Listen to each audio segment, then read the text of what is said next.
Welcome to the Heal, Nourish, Grow podcast. I'm Cheryl McColgan, founder of Heal, Nourish, Grow.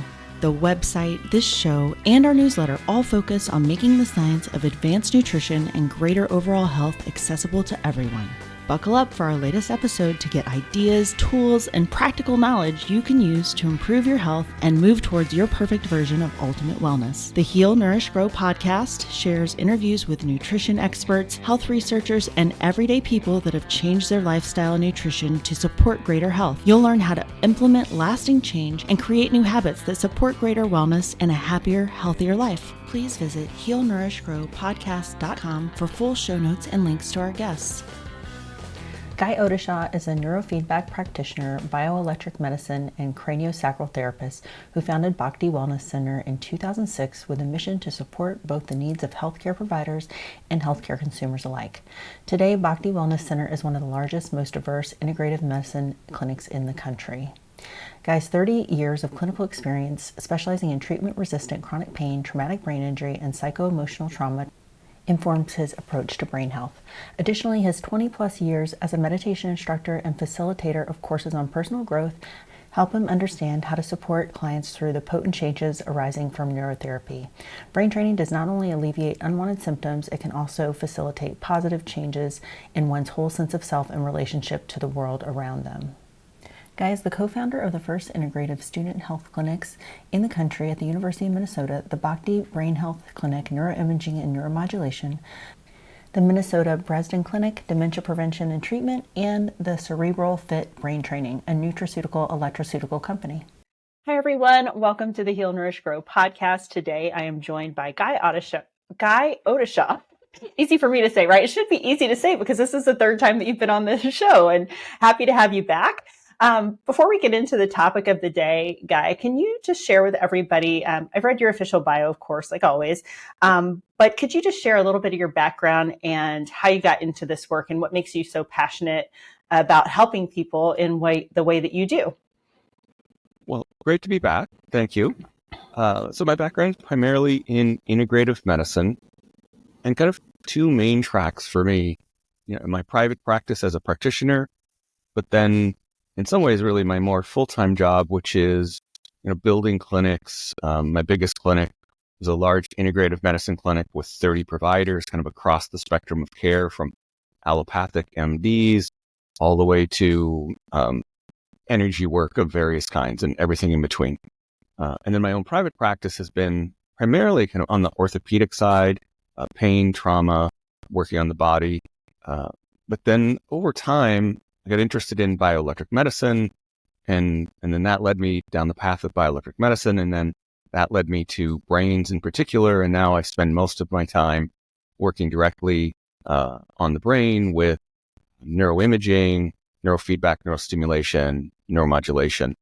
And so now my private practice and my clinic life are much more similar, as I've kind of dropped the big integrative clinic and moved to a more focused, kind of brain-centric bioelectric medicine specific approach for brain health.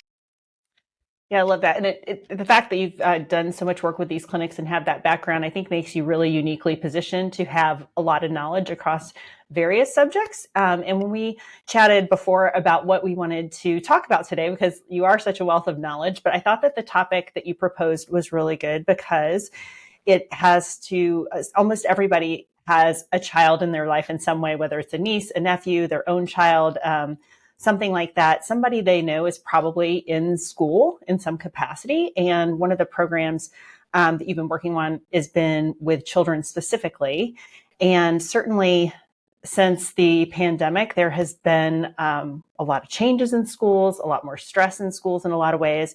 And the teachers are fighting a lot of this too. So I'd love it if you could just share some of the things just more broadly now in the school system. What are their challenges? What kinds of things are children experiencing? And then we'll get into, obviously, kind of the ways that you deliver the brain health part, how you can actually help them with some of these methods that you have. Sure. Yeah, it's a favorite topic of mine and program that we're developing at the clinic. So I'll go back. I don't know. I have a mantra: don't do the math, right? I'll go back about 40 years. But when I was first in college, I went in for education, and I got, I don't know, about 3 years into the program, so far enough where I was doing internships. So I was out in the schools, and I learned very early on that I was not wired to be in the elementary school setting. Like, it was just clear, like, hey, nope, this isn't going to go for me. It's not going to go well for the children. So I moved on to then post-secondary or secondary, and then had a similar realization there that nope, still, this is not a good match. Eventually into adult education. And then that's where I was like, okay, this is my place. I can have a reasoned conversation with my students. And that worked for me personally. But what that gives me is an immense respect for the people who can be in the classroom, K through 12, really, but we tend to focus a lot on K to 8. And so I've always had that, right? The thing that I couldn't do, immense respect for the people who do it. But now when I listen to my clients who are teachers and friends and neighbors, but mostly the detailed stories I hear from my clients, and what an average teacher puts up with today is so far removed from my worst day in the classroom, which today any of the teachers would beg to have that be like their best day isn't that good. And so again, hard for me to imagine that these folks get up and go back to work every day and do what they do with what they have to deal with in a classroom in terms of behavior and not that any of it is considered acceptable. It's just the ability to try and manage it, and what are the resources that a teacher can call on, whether that's parental involvement, administrative involvement. The problem has outscaled the available resources, and that becomes that's what we hear over and over and over again from teachers, is the overwhelm. And I mean, I'm sure people can imagine that there's any number of things from behavior, but the reasons for behavior, I think, might be a little bit interesting to go into, because one of the things that I've heard from previous guests and that I have seen data on it myself is that the incidence of ADHD is climbing, as is people that are on the autism spectrum. And all of those things kind of come along with behavioral challenges, for sure, and sometimes severe enough that it puts them in a individualized education program kind of situation. So that's a little different. They might be in a classroom with other kids. Are there other things outside of those two things that I just mentioned that teachers are experiencing? Is it that the parents are involved in a different way, or the kids are acting a different way, or is they're on their phones all the time? What's the thing that you kind of hear the most that makes it more challenging for them? Yeah. I mean, it's so multifactorial, with sometimes small, but sometimes large shifts across many different points in the average child's life. And so everything you just said, but there's so many variables within that. So I think it's too easy to simply shift towards the parents and just say, all of this lands at you. Or as maybe certainly teachers would say, or, anybody in the school system would say, too often it's the other way. It's oriented towards the school and to the teacher, and saying, this is all on you. And, you're the origin of the problem, and you need to be the origin of the solution, figure it out. And so we tend to have this kind of back and forth, teachers pointing to the family and the families pointing to the teacher. And there's truth in all of that. So, I mean, there's just so much research we could, go through around what seems to be the explanation for the changes we're seeing. As you mentioned, the increase in kind of diagnoses of various conditions. So on one hand, like, yes, I want to hold that as valid. But on the other hand, I think we have to look at this is too much of a common approach in our culture is to put a diagnostic code on something, make it a pathology, make it a condition, and then want to treat it.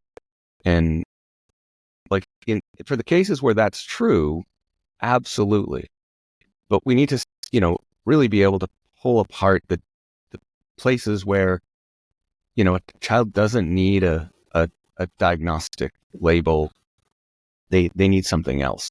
But so some of the research, Jonathan Haith's research on the impact of the smartphone, so social media and that. I mean, I think the research there, the statistics, I think it's undeniable how big of an effect. We could argue over that, but it's a significant impact that it has had on in terms of the person.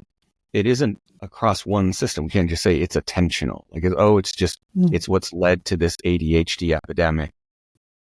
No, because it's about the person's kind of self-esteem. It's about their reward system. Like, we see this so much in the brain clinic when we're looking at brain imaging, and we're seeing just this reoccurrent pattern in mostly children. We see it in adults, but it is much higher prevalence in our younger clients, is this dysregulation in what we could shorthand as say kind of the reward system or the self-regulation system.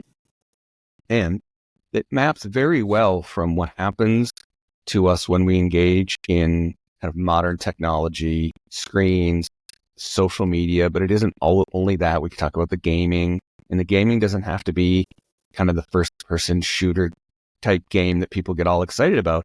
It could be Wordle or, anything where that device becomes your primary form of engagement and it's driving the dopamine system. And people are disproportionately spending more time engaged with their device because of how it's driving the dopamine system, the pleasure system, the reward system. If you've been around my content for a while, you know that one of my favorite things is making and eating gourmet food and pairing it with wine. You might think you can't enjoy wine, though, while trying to lose weight or stay in ketosis. And if you're drinking traditional wine, you might be right. So many wines are mass-produced and full of sugar and other garbage additives that can wreak havoc on your health goals and just make you feel bad. Fortunately, I discovered Dry Farm Wines. I've been drinking their wine for years now, and I love this company. They individually test small batch wines produced by vintners that are committed to the practice of dry farm production. Some of my favorites have been the Blaufränkisch variety from Austria and all of the wines from the Loire Valley in France. Dry farm wines are free from excess sulfites and mold that can cause adverse reactions and hangovers. With no added sugar, each wine is tested to be under 1 gram of sugar in the entire bottle. Yep, you just heard that right. There's less than 1 carb in the whole bottle of wine. They're also slightly lower alcohol, which means you can enjoy a delicious wine pairing at dinner any given night and not end up with a hangover. You can receive an extra bottle for just a penny with your first order by visiting dryfarmwines.com/healnourishgrow. I'd love to hear what your favorite wine is after you try it, and be sure to tag me on social with pictures of your wine and delicious dinners. Again, that bottle of wine for a penny is at dryfarmwines.com/healnourishgrow. And then they're not doing the other things they need to be doing, right? So if it's a parent on the device, it's the parent not parenting. If it's the child on the device, it's the child not childing.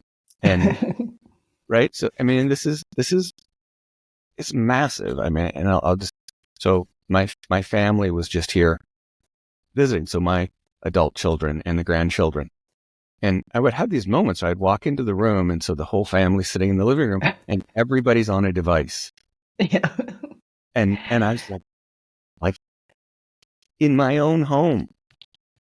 Right? Yeah, it's unbelievable. It's almost, I have honestly almost given up at this point because it's almost impossible to be in a group and to not have at least somebody in the group on their phone at some point, which is just a really sad state of affairs. But before we move on with that, I want to go back to something that you said about dopamine, because it reminded me, I heard an interview recently, and they were talking about the dopamine system. I think it was an addiction conversation, actually.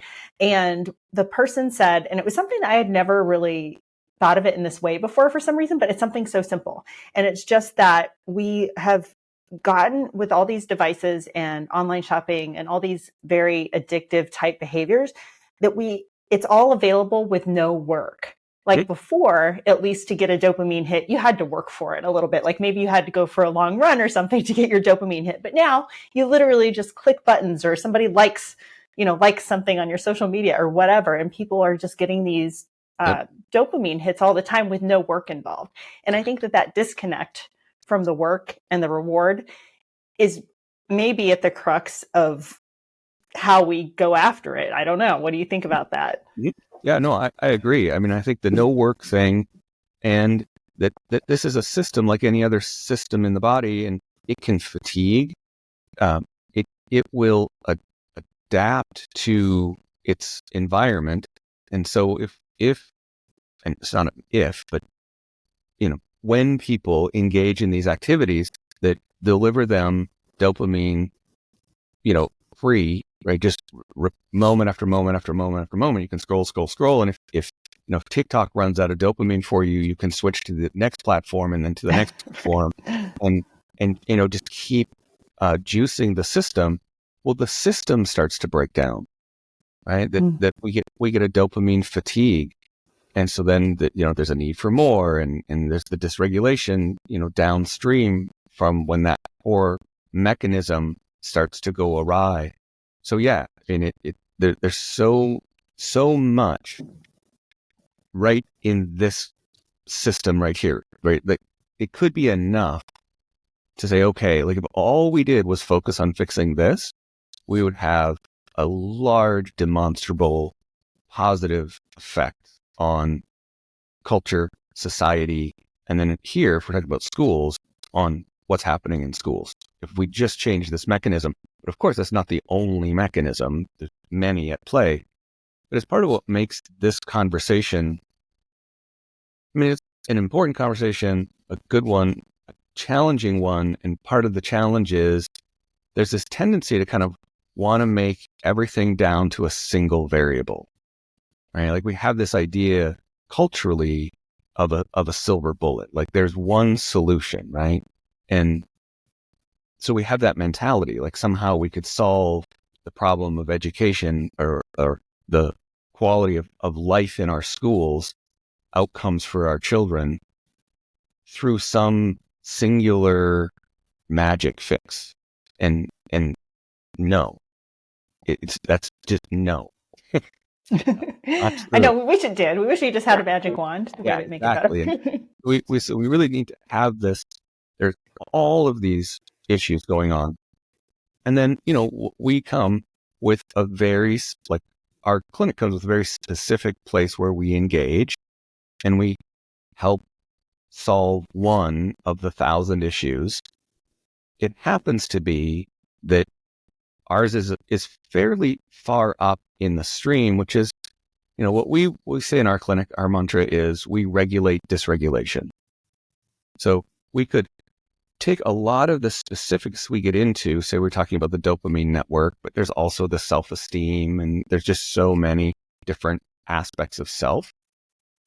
If we regulate the dysregulation in the brain, that's very much a kind of a catch-all for all of those different subsystems that we could talk about that might be going on. The attention system, the reward system, again, self-efficacy,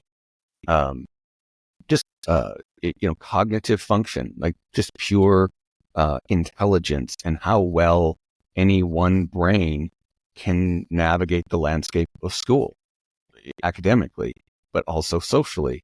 So when we regulate the brain, we actually get a lot of value out of that, because it's not a singular intervention at a behavior, right? We're kind of out on the surface. We're regulating the mechanism that is the architect of all behavior. And then also, it isn't just for students. We encourage teachers to use these devices to help regulate their nervous systems. We encourage parents to use them. So the goal is, we say in ours, like, our ideal client is anybody with a brain. That's a pretty large population. So if we look sort of. Sometimes. Yeah. If we look at No, all kidding aside, it's for everyone. it is for everybody. It's the toothbrush for the brain. But if we look at all of the people involved, if all of those people were more well regulated, that would have a dramatic positive impact on the entire process. So even though, like, we fully acknowledge we're coming in with, one solution to a multivariant problem, it is a solution that actually has a lot of downstream positive effects. And that's part of why we're passionate about it, is this simple intervention can have a massive positive impact. And it's been shown, there's decades of research, in general across healthcare for neuromodulation. And I should just say, just to take out of any sense of mystery here, primarily what I'm talking about is a device that does audiovisual entrainment. So it's a neuromodulation device that uses light and sound and a microcurrent to modulate the central and autonomic nervous system. Like what you hear so far? Make sure you never miss a show by clicking the subscribe button now. We'd also love it if you could post a review on iTunes. It helps us so much by allowing others to more easily find us. The Heal, Nourish, Grow podcast wouldn't be possible without listeners like you. Thank you so much for your support. Now back to the show. Very, very simple, benign, harmless. I tell my clients, you couldn't hurt yourself with one of these unless you trip over it.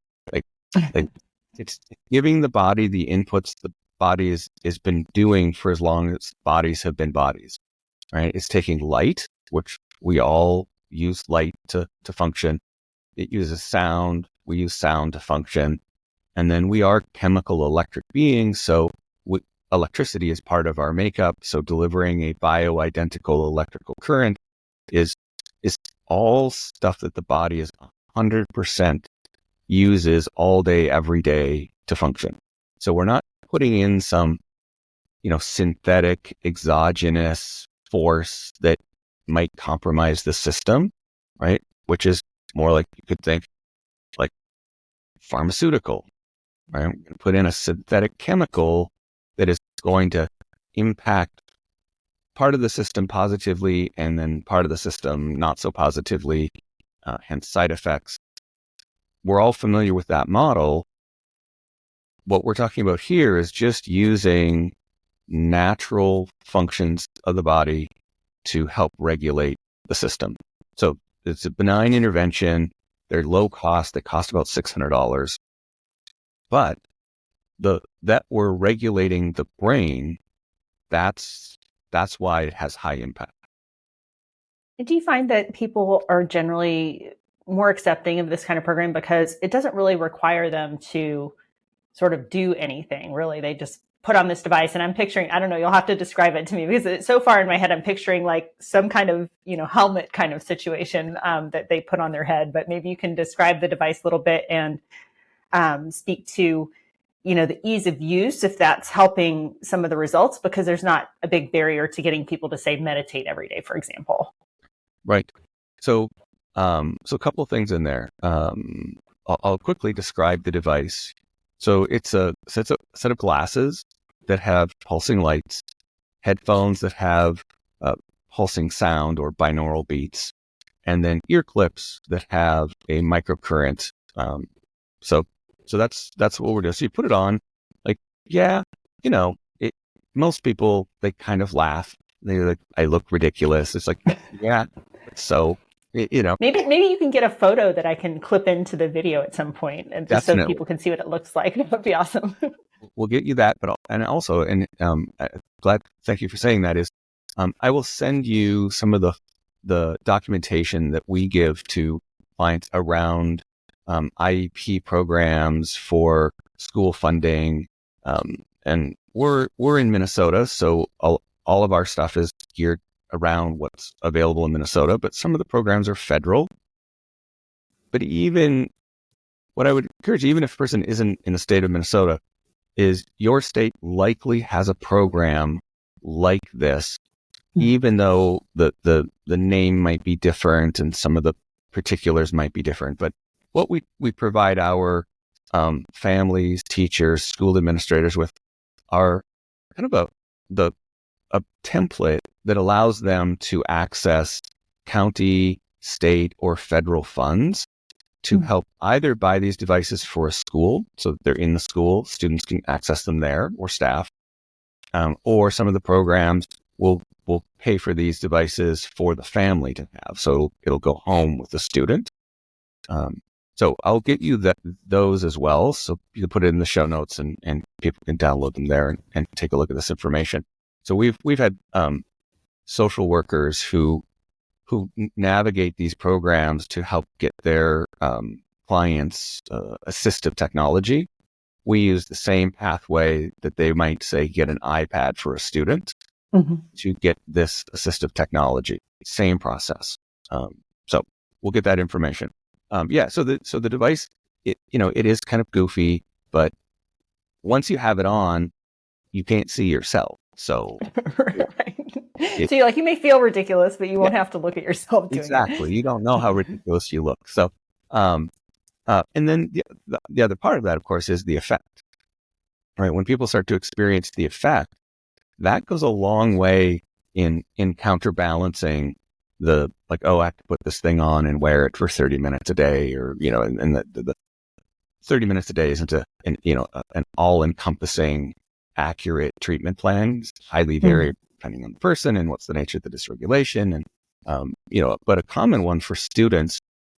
So let's say the issue is focus and concentration for whatever reason. Lots of things bring out focus and concentration. Could be ADHD, could be anxiety, could be post-concussive syndrome. There's any number of reasons why people have attention challenges. So the device, you can get a set of see-through glasses. So this is a very common thing we do with our students who have attentional issues, is we'll have them wear the device when they're doing their homework. And you see, within minutes, and this is the thing that is hard for people to believe until they see it, is you can take a child who's got attention difficulties, have them read a paragraph, and maybe they get 3 sentences and they're already distracted. But you get them through the paragraph, you say, what did you read? And they can't really tell you. We put the glasses on, and then they read 3 pages, and then they can tell you what they read. And that's the difference. And, we know from neuroimaging that within 3 minutes, the device is changing brainwaves, right? So we know that it works. People are, find that difficult to believe that, it's like they've spent, 5 years where school has been difficult and they can't do it. And now all of a sudden I put on this device and I can read and comprehend what's going on. And it's really just a simple matter, again, regulating dysregulation. We can get incredibly, complicated in describing the nature of the dysregulation, where it is, what form. Is it a theta gamma, a phase amplitude coupling issue? Sure. I mean, there's all kinds of that exists, and that's the work we do in the clinic. But the simple form is, if we regulate the dysregulation, we can improve function. That's it. It's just that simple.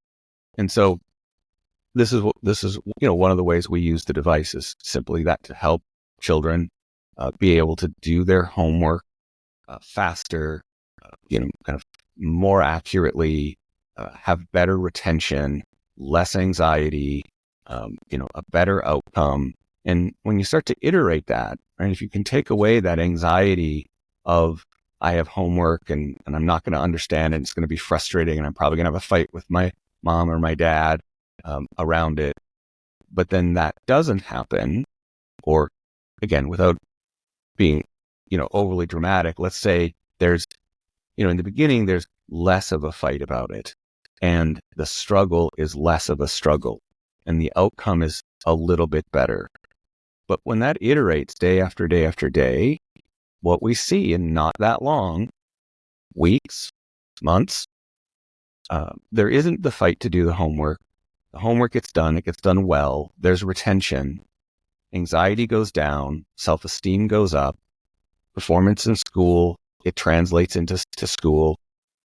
In schools where they have students wear these devices, and we have schools, mostly special ed, smaller classrooms, but um, it doesn't have to be limited to that, where they'll have the students wearing the device in the classroom when they're doing certain projects together as a group. And we see exactly the same thing happen there, where the challenges that the students had, the resistance, the acting out because of the anxiety about having to do the math or the reading or you name the activity for any given student, that's anxiety producing. Regulate the nervous system. They go into the activity with less distress, less acting out. They do better at it. There's more learning that happens. It means just that in and of itself is going to mean they're going to do better the next time, and they're going to have less anxiety, more learning, better outcome.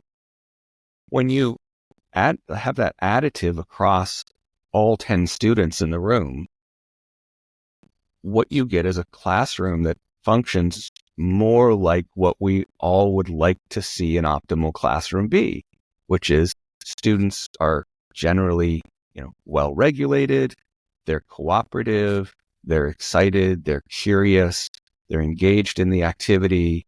There's more positive social interaction that becomes reinforcing for the whole, collective activity of school, and then that has an effect on the teacher. If you're like most people, you may have had trouble sleeping on a regular basis. This can be so frustrating since sleep is maybe the most underappreciated and most important part of health. Over the years, I've tried many different biohacks to improve my sleep. If you're looking for more ideas on this, be sure to check out healnourishgrow.com/bettersleep, where you can find my 6 best tips for better sleep along with a free sleep challenge. However, if you feel like you've tried everything, I discovered a new tool that may be able to help, the Be a Sleep Mask. This innovative new tool harnesses the power of neurofeedback to give you the gift of great night's sleep without having to do anything but put it on. The sleep mask uses the power of neural music and spheric sound to calm your vagus nerve and impact brainwaves. One group of participants using neural music for sleep over 14 days were able to fall asleep faster and double the amount of restorative deep sleep each night. There are numerous studies on using neurofeedback for sleep, and now you can use it for yourself outside of the lab. It's designed to be comfortable for side sleepers and doesn't radiate EMF. Place an early bird order to get a steep discount as well as a free lifetime subscription. You can get this deal by going to healnourishgrow.com/BIA, B-I-A. The mask won't ship until next year, but it's worth the wait and would make a great holiday gift. Again, that link is healnourishgrow.com/BIA. When the teacher is managing a classroom of more well-regulated students, that teacher's stress level goes down. They show up with, more of the goods, more resilience. So now they have more to bring to the classroom, and they have students more able to receive that. And the whole collective moves forward, and more of what we want from the educational process happens. Right? And that sounds like the ideal scenario. I don't know why anybody wouldn't want that. What you're describing is like school nirvana, basically, right? Absolutely. But this is the thing, like you said, like who wouldn't want that? So I'd mentioned before we came on air about this program that ran in Minnesota about 20 years ago. And it was as often these projects in schools are, it was a passionate teacher who was aware of this technology, advocated to bring it into the school, put together a group of people here locally, specialists. They implemented what was going to be a study, but it turned out, the study was very positive. The program lasted a number of years. What the program was doing is using audiovisual entrainment in schools. Mm-hmm. So they would use it in various ways, but much the way I described it, groups of students in a classroom doing audiovisual entrainment in the class as a group. And when they measured the the various statistics, the outcomes, academic, social, parental happiness, teacher happiness, measure all the statistics, everything improved, right? So it's great. There's just no doubt there is a across the board positive effect here. And not just on one test, but they followed these students, for the years of the program, and they continued to excel through their academic career. So everything about it positive. When the teacher retired, the school ended the program. And to this day, now we're kind of picking up 20 years later where they left off. And when we saw the statistics and saw what was happening in our own client population, we went to the people who did this work and said, what happened? Like, how did this not just become, at least in this school, a norm that got iterated across all classrooms and all grades and has maintained? And it's this strange phenomena that happens, and we're all familiar with it. Like we've been told ever since I was old enough to realize I was being taught anything, I've been taught the value of exercising, eating well and exercising, right? Lifestyle medicine.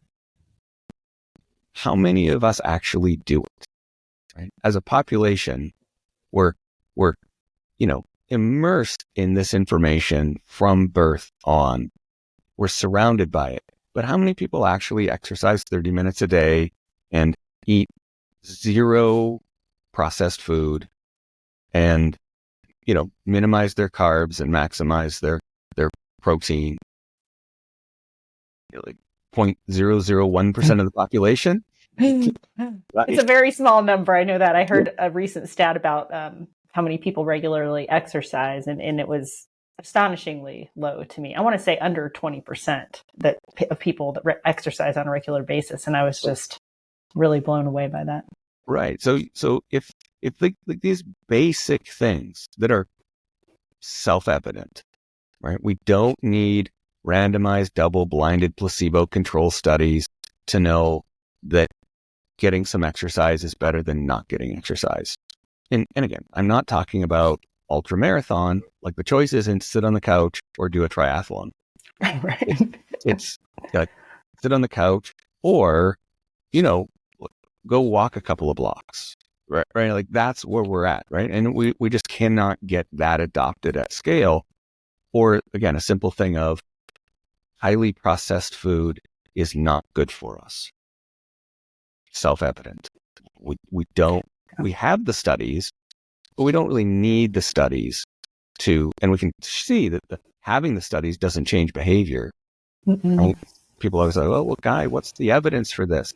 Well, there's 60 years of evidence, right? But the evidence doesn't change behavior. So there's just we have encultured I don't even know what exactly to say, right? Just kind of a resistance to doing what's good for us, no matter how it comes packaged. And that's our biggest challenge. And that's what we face with this program. And again, back to that example, if here's a school where they're doing it and we're seeing positives across the board, right? No negative side effects, no adverse effects, not a single one, positive change, you would think this is a natural. Like, this school will just continue this program. Nope. As soon as the teacher was not there to advocate for it, it ended. And we see the same thing today. I mean, we're getting better uptake, right? That they were able to get it implemented in one school. We're probably in 5 or 6 schools right now. And so that's, good in the sense of uptake is better, but it's still the same thing. It's because there's somebody in that school that is passionate about this, and they are, tearing down the barriers and implementing it through just sheer will. And that's great. But I have no doubt the moment that person stops being a passionate advocate, the momentum, right, or really the inertia for status quo will, these devices will be sitting in a shelf someplace and nobody will ever look at them again. And it won't be because there isn't science or because they don't work. It'll be because of an inertia that is just not about doing what's good for us. Which is a really sad statement. But I'm sure some people will be hearing, there'll be probably 2 or 3 different kinds of people hearing this. There's going to be one that's going to be a teacher, hopefully, and hear this and be like, oh my gosh, I need to get this started in my school. So we'll have that resource that you mentioned in the show notes where they can learn more about the program, get in touch with you if they need to, for example. And then I can see some other people that are going to be like, okay, I don't have time to try to implement this in my school, but I have kids and I think this would really help them. If they can't go through one of these federal programs where it's more related to a school for funding, is this something that they can buy at the Cerebral Fit website? Or if they reach out to you, can they learn more about how to get this device so that they can at least implement it in their own home? For so many years, I've focused on what I've been putting into my body, but it's only in the last few years that I've gotten more focused on environmental toxins. Did you know that while only about 10 ingredients are banned for personal care in the US, that the European Union has banned more than 1,600 chemicals in these products? Besides that, there are forever chemicals in our drinking water, storage items like plastic containers, and even the cookware. Many chemicals found in U.S. beauty products are toxic, hormone disrupting chemicals that negatively affect fertility and can cause cancer, among other things that contribute to poor health. Avoiding these environmental toxins can all get a little bit overwhelming for sure. I know one reason you listen to the podcast and visit Heal Nourish Grow is because you know I do the research. I'm trying to get better about writing articles on these things when I go down a particular rabbit hole to study any health kind of situation for myself, but all that takes time. For the last several years, I'd go to the Environmental Working Group website to discover what products are considered safer than others, but it's an imperfect system and it's time consuming. So I finally decided to fully make the switch to Beauty Counter personal care products. Not only are they committed to making high quality, well performing products, they are also a force for change in the beauty industry. They've lobbied the government to enforce stricter regulations. Until the day comes where manufacturers are forced to get rid of these chemicals in their products, Beauty Counter makes it really easy to clean up your routine. Best of all, you can return any product for any reason within 60 days, so cleaning up your beauty care and skin routine really is risk-free.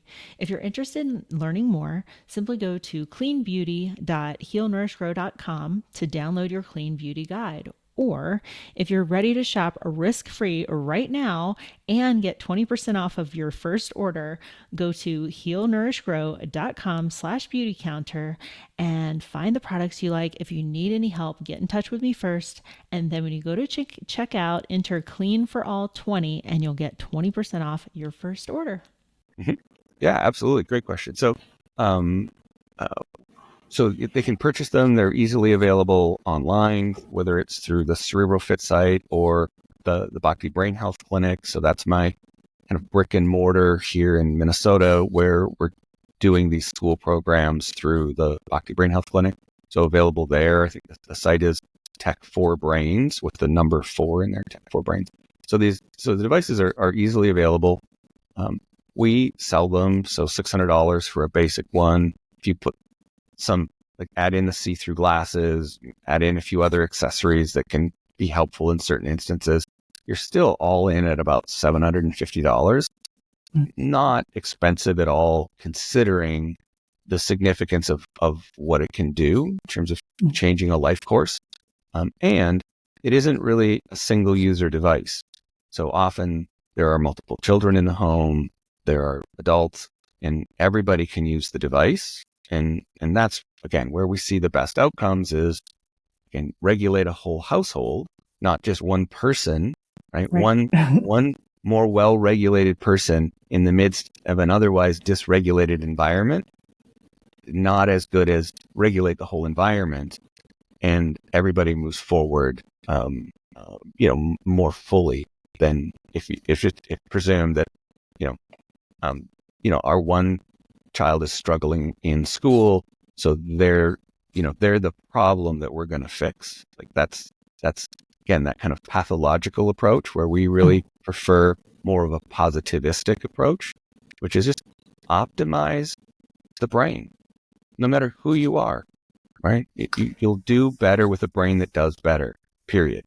right? Now, say you're a fairly regulated person versus a fairly dysregulated person, just naturally, or by the nature of your brain, or by the nature of the other behaviors you do, maybe the exercise, the meditation. You are one of those 1.001% of people that are doing things. Say you bring that into your house. Theoretically, as the person that's already more regulated, I mean, they'll still benefit, but maybe they don't need as much time on it. Or is it kind of a time and dose response, or is it more like if you're severely dysregulated, you might want to do it a few times a day kind of thing? Can you talk a little bit about how it works as far as the regulation? Yeah.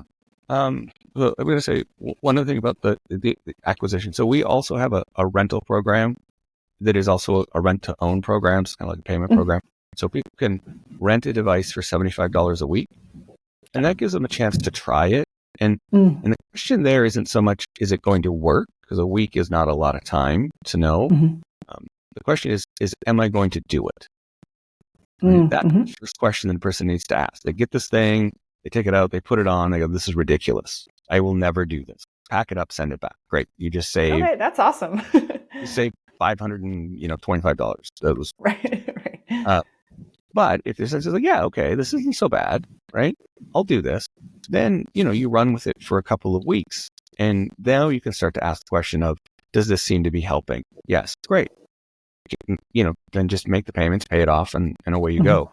So we really try and take, money as a barrier and minimize it as much as we can to make it so people can try the technology to see if it helps. So whether you purchase it or do a rental, there are options. And then again, the kind of different financing through the school systems. And I'm sure there are others. People can use county, like CADI waivers, disability waivers. So all kinds of options. Now back to your question. So protocol. The device has 25 different protocols on it. So there's some, kind of getting to sense of like which of the 25 is kind of right for me. Some experimenting there. They vary in time from maybe the shortest at 7 minutes to the longest at 80 minutes. So there's a little bit there in terms of protocol and time. And then how often, these are more challenging questions, right? Because so much of this is going to be driven by personality more than rationality, right? Like what I might articulate. And I'm a big believer in the optimum treatment plan is the one the person will do, not the one I can think of, right? And so if a person is willing to put in, let's say, 30 minutes a day, then great. Like if that's what they're willing to do, there's no sense in me saying, I need you to do it 30 minutes twice a day, because you're not going to do it, right? So, and is this something that people could do? Like, say I'm sitting here editing our video for the for the channel, or I'm doing some other kind of work. Could I have it on then, or could I be on the treadmill walking for half an hour while I have this thing on? Talk to people about like how to habit stack it or how to integrate it into their day, because I think no matter whether it's a device or meditation or whatever it is, if you can kind of glom it onto something else and multitask, as much as we hate to do that, like probably for our brains it'd be better if we just like chill out every once in a while. But realistically, if we want people to do this, they'll probably feel like they need to be doing something else. So if you can just chat about that a little bit, is it as effective, or are there certain activities that pair better than others, kind of thing? Yeah. Great question. So this is very much the frame that I use when talking with clients is, it needs to be integrated into a lifestyle. And if we do that, we can be successful. So yes, the see-through glasses, although they're really made for task-based activity where you're trying to increase performance in that activity, you can use them in other places. So again, you could be on the treadmill. You could be on the computer. I do it frequently. Like my team, they're all like finished laughing at me for my different ridiculous things that I do. I got a nasal laser in my nose, and these glasses on, and maybe a red light mouth guard in, and they're just like, whatever, guy, sure. So if I'm in a Zoom meeting and it's just one of those meetings where you have to be there, but it's not all that exciting, I will put my glasses on and put it on kind of a brain brightener, like a stimulating protocol to help me stay more engaged in the meeting. And it's just that simple. So there's any number of places that we can kind of weave it into our day. And I'll give you a great example. So for, I don't know, a few years, my wife had a audiovisual entrainment system sitting next to her on her nightstand and wouldn't use it. And it was had the opaque glasses, the non-see-through glasses, and the chances of her taking 30 minutes out of her day and laying down and doing nothing and doing a treatment, clearly zero. Like 0% chance she was ever going to do that. Right? She's just not wired that way. I'm a meditator, so for me to take 30 minutes and do a session, no problem, right? Like I'm wired to do that, and it's part of my day. For her, no. So then I got the see-through glasses for her. Well, now she'll happily put it on in the morning when she's having her coffee and, tootling around the news sites and Facebooking with friends. So that was it. Like that was the solution, was find her a way that she could do it while she was doing something else.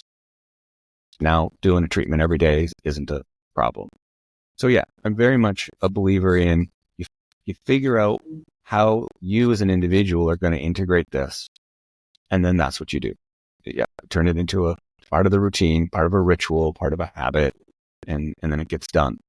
So I'm although I can be prescriptive and say, well, given what you're going on and the symptoms and all of these things, this is the protocol you should do, and you should do it like this, and great. But again, if the person isn't going to do that, then that whole activity was a waste of time. And so I really work more with people from what are they willing to do? What can we get? Because the nice thing about the device is, as I said, 25 protocols. There's 9 different benefits one gets from doing audiovisual entrainment. 8 of the benefits are the same across all 25 protocols, right? So you get the bulk of the benefit regardless of the protocol you do.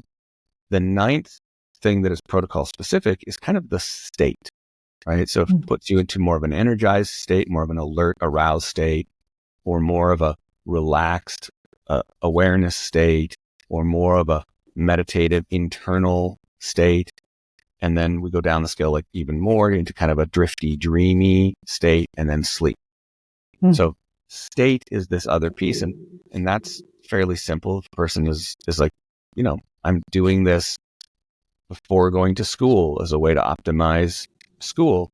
Does that person need, more arousal? Does their system need to be, kind of boosted?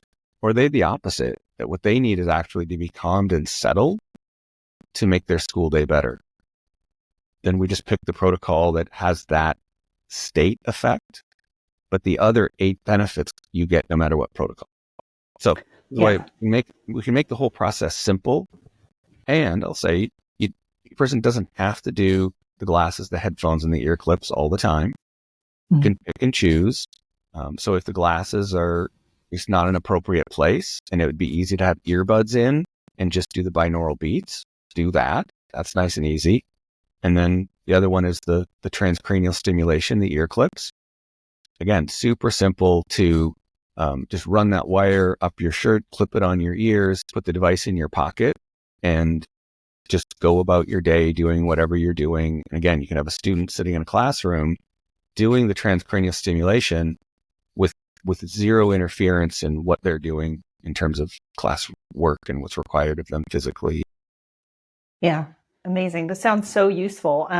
So you already mentioned your various websites a couple times, but to wrap it all up here at the end, again, we mentioned that all of this will be in the show notes, but can you share with people where they can find you? You mentioned you're in Minneapolis if they happen to be in that area, but where can they find you online? Are you active on any social channels, and what's the best way they can get in touch with you?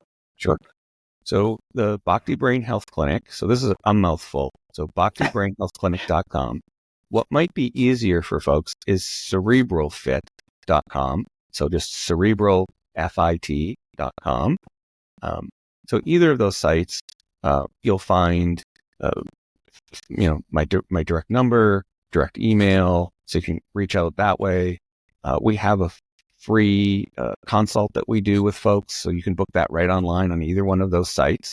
And so if this holds interest for you, or if you're teacher or a school administrator or a parent who has a child in a school and you feel like this is something you might want to bring to the school, perfect. Like, reach out, let's schedule a consult, let's talk about what makes sense, again, either for your personal, regulating the dysregulation, or maybe you think that you're fine, but other people need it and you would like to help bring it to them. Great. Either way. You should still probably use it yourself too, right? Yeah, exactly. Well, Guy, as always, it has been such a pleasure chatting with you. And thank you so much for sharing about this technology and how it can help both students and teachers. I personally feel like this should just be a federal program. It should be in every school. And maybe we'll get there eventually. But thank you for doing the work that you do to kind of make those things happen. Well, thank you, Cheryl. It was a delight chatting with you again. I look forward to more. Sounds good. Thank you. This has been the Heal, Nourish, Grow podcast. Again, I'm Cheryl McColgan, founder of Heal, Nourish, Grow. You can find show notes for this episode at healnourishgrowpodcast.com. If you have feedback on today's episode or questions about the content, please email us at podcast@healnourishgrow.com. We'd love to hear from you. Be sure to sign up for our email list at healnourishgrow.com and subscribe to the show with your favorite podcast player so you never miss an episode. Join us next time for more information that helps you live your best and healthiest life. Thanks for listening. Content on the Heal, Nourish, Grow podcast does not constitute medical advice. Content contained in the Heal, Nourish, Grow podcast is not intended as medical diagnosis or treatment. Neither the company nor its owner, Heal, Nourish, Grow, LLC, nor any of the company's employees, agents, or guest speakers provide medical advice. The content provided on Heal, Nourish, Grow podcast is for educational and entertainment purposes only. Please consult your medical provider with any questions about what health practices are right for you.